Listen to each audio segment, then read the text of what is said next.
রাজধানীর সিপাহীবাগে থরে থরে সাজানো হরেক রকম সবজি, কিন্তু বেশিরভাগের দামই চড়া। বড় আকৃতির আয়ের বোয়াল কিনতে গুনতে হবে ২,০০০-এর বেশি টাকা। চাষের মাছের দাম খানিক স্বস্তি থাকলেও নদীর মাছ পাতে তুলতে বেশ বেগ পেতে হবে।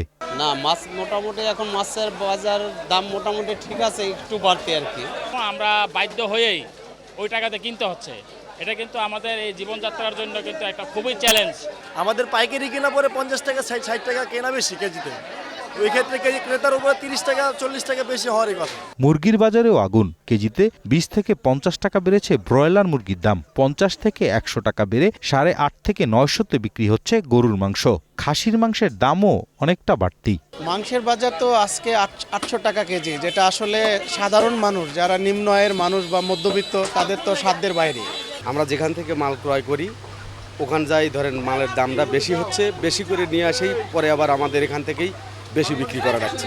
ইফতারের উপকরণ বেগুন, শসা, লেবুর দামেও খুব একটা স্বস্তি নেই। পণ্যের দাম নিয়ন্ত্রণে তদারকি না থাকার ক্ষোভ জানালেন ক্রেতারা। আলু পেঁয়াজ সস্তা, এছাড়া তার কিছু সস্তা নাই, সবকিছুতে দাম বাড়তি। রমজানের আগের তুলনায় এখন বর্তমানে একটু বেশি। পর্যাপ্ত সরবরাহ না থাকায় কিছু পণ্যের দাম বেশি বলে জানান বিক্রেতারা। কিনাটা বেশি, বিক্রিটাও বেশি। এখন কিনার জায়গায় যদি সরকার একটু নজর দিত তাহলে জনগণ একটু কমে পাইত। সরকারের কড়া তদারকি না থাকলে বাজার নিয়ন্ত্রণ কষ্টসাধ্য বলে মনে করছেন ক্রেতা বিক্রেতা দুই পক্ষই।